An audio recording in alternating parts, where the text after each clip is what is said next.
NEET में धांधली के आरोपों को लेकर देश भर में चल रहे विरोध प्रदर्शन के बीच नेशनल टेस्टिंग एजेंसी ने बड़ा कदम उठाया है। परीक्षा आयोजित करने वाली राष्ट्रीय परीक्षा एजेंसी यानी एनटीए ने नीट यूजी 2024 ग्रेस मार्क्स वापस ले लिए हैं।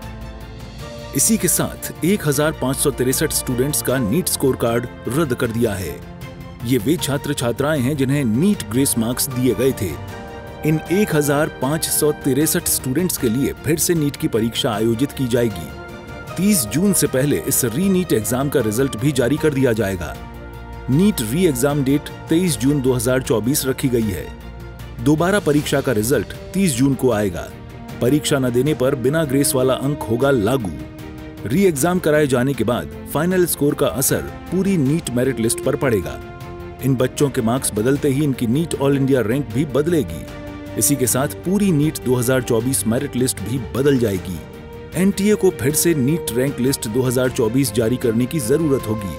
सुप्रीम कोर्ट ने नीट काउंसलिंग 2024 पर रोक नहीं लगाई है।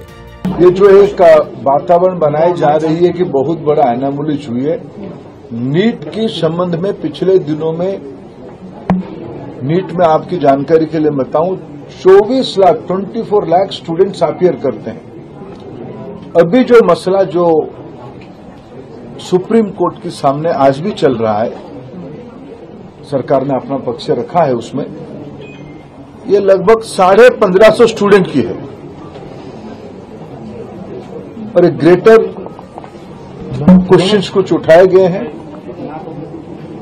सरकार उसकी सामना करने के लिए, उसको संतुष्टि के साथ बच्चों को उत्तर देने के लिए बहुत प्रामाणिकता के साथ खड़ा है।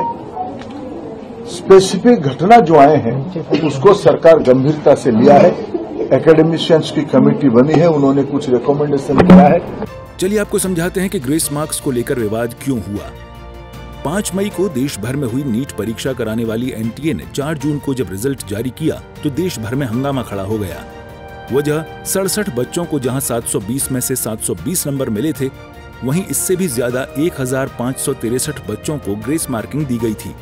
ये ग्रेस मार्किंग 10, 20 या 30 नंबर की नहीं, 100 से 150 नंबर तक की दी गई थी। इसकी वजह से कई बच्चे जो मेरिट में बाहर थे वो मेरिट में आ गए। जो मेरिट वाले बच्चे थे उनके लिए गवर्नमेंट कॉलेज में एडमिशन पाना मुश्किल हो गया। आज पहली सुनवाई के अंदर ही एनटीए के डायरेक्टर साहब भी पहुंचे थे, यानी मामले की गंभीरता को वो भी अब समझ रहे हैं। और हमारे काउंसिल ने आर्गुमेंट शुरू भी नहीं की थी कि एनटीए की तरफ से ये बोला गया कि 1563 बच्चों को जो हमने ग्रेस दिया, इससे बच्चों में हार्डवेयर है और ये है, तो हम ये ग्रेस नंबर के कॉन्सेप्ट को हटा देते हैं और उन बच्चों का री एग्ज़ाम करा देते हैं। जो देना चाहे दे, जो ना देना चाहे वो अपने ओरिजिनल नंबर बिना ग्रेस वाले नंबर से सेटिस्फाइड है। पर अब बताइए ऐसी कितनी चीज़ें एनटीए करता होगा जो पब्लिक डोमेन में आती नहीं। ग्रेस नंबर क्या खुद से बताया एनटीए ने? हमने पकड़ा 719, हमने पकड़ा 720, तब आके एक्सेप्ट किया 4 दिन बाद, खुद से नहीं बताया।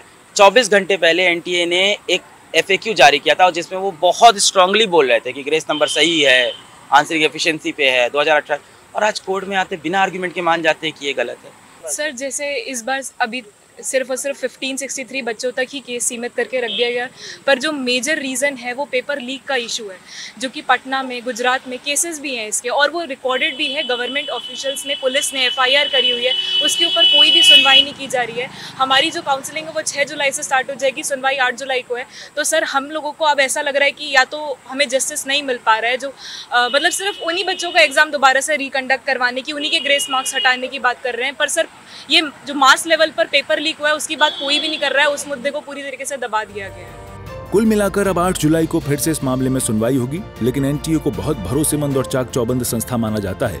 अगर उसकी परीक्षाओं में भी धांधली के आरोप लग रहे हैं तो स्वाभाविक ही इससे उसकी साख पर भी सवाल उठते हैं। सूर्य समाचार के लिए दिल्ली से विनय सिंह की रिपोर्ट।